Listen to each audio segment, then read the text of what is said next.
All right, September. Let's talk about September. Limit Theory Development Update number 9. Guys, I'm not going to lie, I'm exceptionally excited about this month. September was probably the best month of development that I've had so far. And there's just an incredible number of new cool things that have gotten me really stoked for this game. And what's really nice is that there's a perfect split this month of conceptual and kind of high level, even game mechanic-y stuff, and also like low level graphics technology kind of thing. So really, it's going to be a good 15 minutes. So I hope you're ready for it. As always, we'll start with some graphics excitement, get the shiny stuff out of the way, then work our way up from there, ending in some pretty cool AI stuff. So there were 3 major new features in the graphics engine this month. The first one relates to a shortcoming of the engine as of last month, and I pointed it out in last month's dev video if you watched it. It was the fact that in systems with non-uniform dust distributions, when you came out of dusty areas, you could not see the dusty areas anymore. Like, you looked back into a region that you knew was dusty because you just came out of it and it was no longer dusty. You didn't look at it from a distance. So that's solved this month. So I want you to look up here. You can see clear skies. You can see the stars, but then if I look to the left, I can see that there's kind of a little bit of dust over there. And then if I look forward more towards the sun, there's definitely some dust in that region.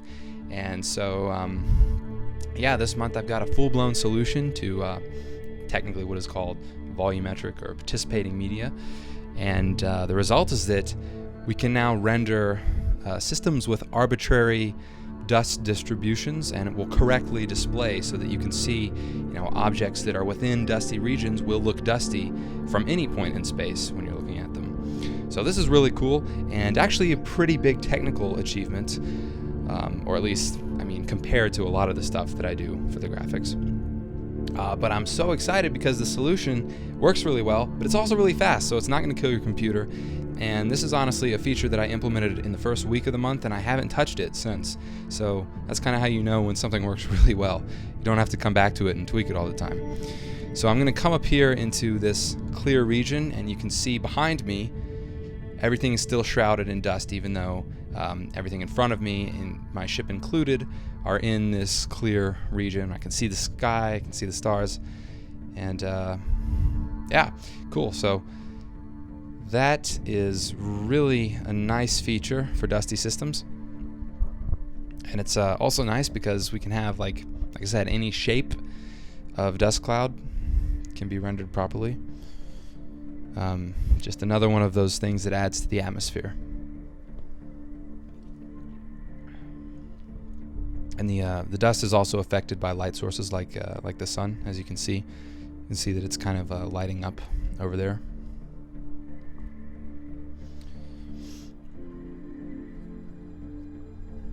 Very cool. Okay, so next feature I want to talk about is dynamic lighting. So as I go over here towards this asteroid, I want you to notice how the asteroid lights up when I fire my thrusters. As I get near it, you will see that it lights up. And I'm going to fire my weapons. And yeah, you can definitely see there that the asteroid is influenced by the light coming off my weapons. So this is because Limit Theory Engine is now using a dynamic lighting system, which means we can have light sources coming from anywhere, and they can be moving, and they will correctly influence objects around them. So like my pulse weapons are now light sources, and my thrusters, and the muzzle flashes on my guns are all emitting light, and that's affecting the asteroids around me. It is affecting my ship. It would affect other ships around me. So this isn't really that much of a feature to brag about, because to be honest, like every modern game has this. But it's still a pretty big technical thing to implement, especially to do it in a really flexible way. And it's something that we didn't have before in Limit Theory, so I'm really excited about that. It makes a pretty big difference. I wasn't expecting it to be so good, but I really love the feel that you get when you fire your weapons and you kind of see everything light up around you. It just feels like you're, really part of the world, like you're really influencing it.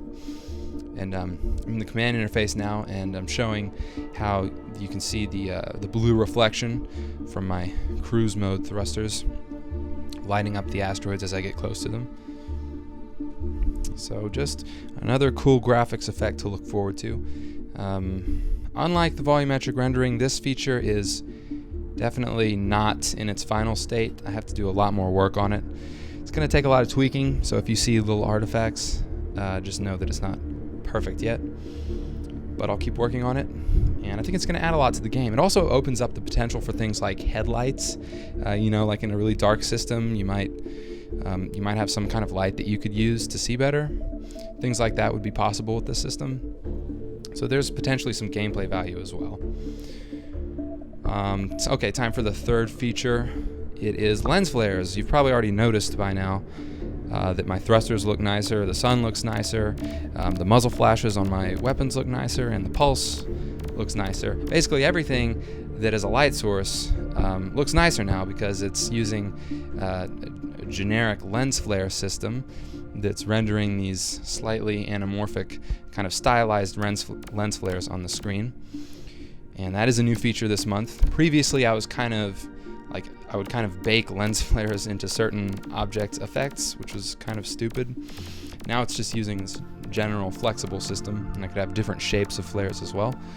And really adds a lot, especially like if you look, I think my favorite one is the muzzle flashes. Like it makes the weapons feel really powerful, I think. You can see the lens flares are correctly occluded by the scene's geometry. So you can see it's pretty strong when you go into cruise mode. It's really a nice effect. Adds a lot. Surprising amount, actually. Take a screenshot of that. Very nice. I really like that effect. And I'll continue tweaking it, obviously.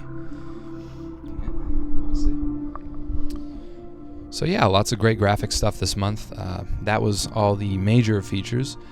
And now I want to come over here and talk about artificial intelligence, AI. That was really the most exciting focus of this month, I would say, even more so than the graphics features. And I'm so stoked for the NPC AI in this game. I think it's going to really be a core part of what makes Limit Theory special. And I want to talk about where it is right now, where it's going to be, and how it works. And so as of this month, the high-level architecture for the AI engine is all in place. So that's great. It's good to be done with that because, as I've been saying, the high-level stuff is always kind of the hardest because it requires a lot of thinking and planning. But that's in place. And in addition, the master planning algorithm, kind of the real machinery behind how the NPCs make intelligent behavior and how they achieve what they want to achieve, that algorithm is also in place and working quite well, if I do say so myself, and I'm really excited about it. So I want to say a little bit about how it works because the LTAI is pretty fundamentally different from most game AIs. It's very much more real in many senses. So often in a game, the AI will be scripted. It'll be behaving according to some fixed piece of code, or it will be behaving according to a state graph and transitions between behaviors that are all kind of probabilistic or based on certain triggers. In other words, it's all kind of well-specified and well-defined behavior. In LT, that's totally not the case. The AI is not scripted. There's no behavior that's actually specified for the NPCs. There's nothing that tells them, do this, do that. They make choices based on information that they're given about the game and the ways in which they can interact with the game. So like this guy, I'm watching him dock right now. My guess is that he's been mining and he's about to go sell his ore. But the interesting thing is that there's no piece of code anywhere in the game that tells an NPC like, go mine at an asteroid and then come back and sell it, and that's like a good profession. There's no code that tells them that. What there is simply these little units of functionality that say, like, if you want to extract ore from an asteroid, you can do that from an ore-rich asteroid. You need to be close to it. You need to have the equipment to do so. And if that's the case, then you can extract ore. And then there's another piece of functionality somewhere that says, like, if you have an item and you want to sell it, you can do that, provided that you're at a station that has a market and you're docked at it. Then you can put something up for sale. And then there's of course navigation, like moving between 2 points. The AI understands that concept. So all these little units of functionality that are very easy to understand and write are then combined and analyzed and sort of chained together by the master planning algorithm, which then produces this complex behavior based on an attempt to try to solve whatever goals that the AI has. So, for example, all the NPCs in this system have been given the goal of make money. Very simple, very straightforward, probably a goal that a lot of humans have as well. And what's happening now, and what just happened with that NPC we were tailing, is mining is pretty much the only viable way to make money at this point, because I've not implemented very much gameplay. So the NPCs recognized that if they were to purchase mining equipment and go, mine these rich asteroids and then sell it, that they would make money that way. Again, I didn't tell them that that's a way to make money. I didn't ever specify any kind of mining behavior. They just figured it out based on their knowledge of the gameplay that exists in this game. And that's a really fundamental difference, because it means that the AI is making choices on its own. It's making intelligent decisions based on what it wants to achieve. And the behavior that this is going to enable, I think, is going to be really, really cool. Not only is it more real, but it's going to make the AI entirely more reactive than you're used to seeing in a game, I think, because your interactions with the world may well open up opportunities for the AI. Things that you buy or sell, opportunities that you create in terms of destroying ships or creating stations, all those things. The ways that you impact the world will be noticed by the AI and potentially combined into their plans. And so the AI is very reactive, very living, and I think that's part of what's going to make this game feel like a living, breathing universe, because in some sense it really is. And although the behaviors right now are very simple, like we're just seeing some mining AI, basically, that simple behavior is created by a pretty large amount of understanding of the world. If you think about everything that you need to understand in order to mine, it's actually pretty substantial. Like, you have to understand everything from the concept of docking to the concept of buying equipment and being able to mount it on hard points. And the AI already understands all these notions and can connect the dots in a way that enables it to mine just like a player would.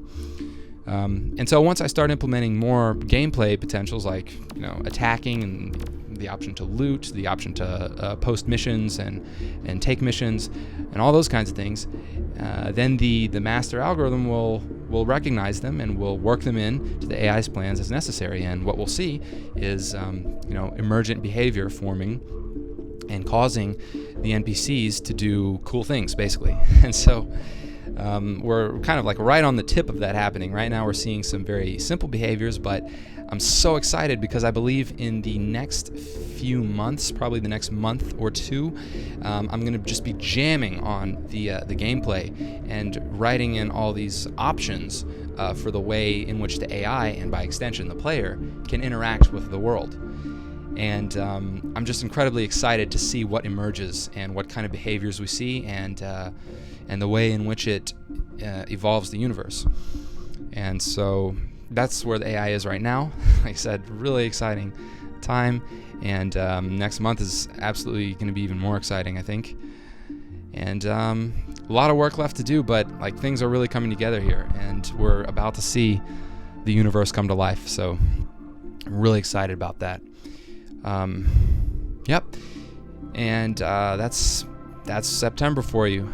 Really, a really exciting month, and I have every belief that October is going to be just as exciting. So thank you for watching, and look forward to your comments. Specifically, you have comments about the AI and what you think of that. Love to hear it. And and I'll see you next month.